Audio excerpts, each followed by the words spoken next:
Momentum और force के relation को देखा। हमने देखा कि force is equal to the rate of change of momentum, but मैंने आपको लास्ट टॉपिक के एंड पे बताया था कि लाइक एनर्जी कंजर्वेशन मोमेंटम भी कंजर्व रहता है।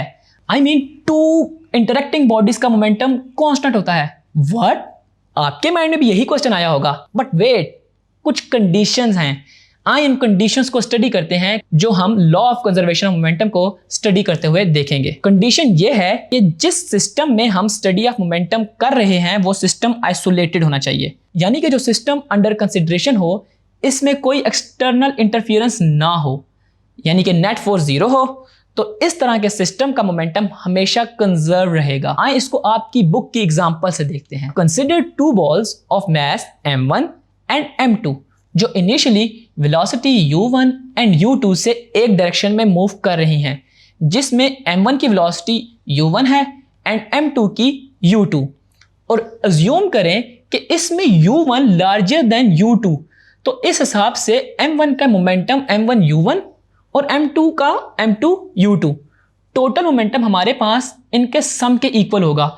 और जैसा मैंने आपको बताया कि u1 is larger, so after some time t m1 m2 से कोलाइड कर जाएगा, और according to Newton's third law m2 equal force but in the opposite direction m1 पर अप्लाई करेगा।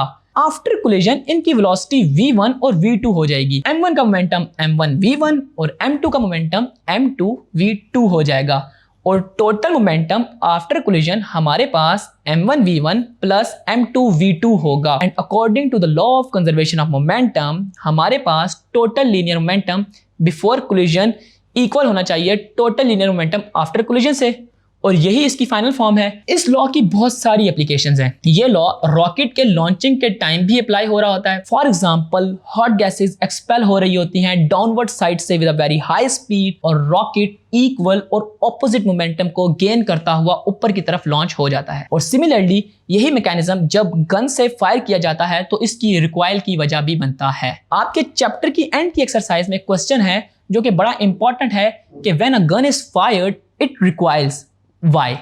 इसका आंसर यह है कि जो फॉरवर्ड मूवमेंट ऑफ बुलेट है वो मोमेंटम प्रोड्यूस करती है, जिसको बैलेंस करने के लिए equal amount of momentum gun opposite direction में प्रोड्यूस करती है, जो रिकॉइल की वजह बनता है। आइए इस गन रिकॉइल को मैथमेटिकली देखते हैं। हम इसके मैथमेटिकल प्रूफ के लिए कुछ अजम्पशंस लेते हैं। कंसिडर करें कि mass of the bullet small m है और small v velocity of the bullet को शो कर रहा है। Capital M mass of the gun और capital V velocity of the gun को शो कर रहा है, जिससे वो रिक्वाइल होगी। तो total momentum after the fire हमारे पास गन और बुलेट दोनों के मोमेंटम का सम होगा, जो कि हमारे पास capital MV plus small mv के इक्वल है। And according to law of conservation of momentum after firing and before firing momentum equal होगा। And we know before firing gun के रेस्ट पर होने की वजह से मोमेंटम जीरो था, so we have mv plus capital mv is equal to zero, और we have find that v is equal to minus small m over capital M times small v। ये जो negative sign है ये velocity of the gun की opposite direction को show कर रहा है विद रिस्पेक्ट टू बुलेट।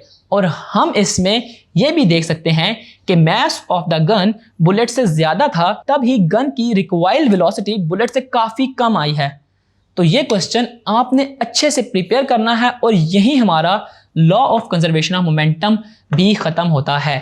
अब हम नेक्स्ट टॉपिक में फ्रिक्शनल फोर्सेस को थोड़ा डिटेल में देखेंगे।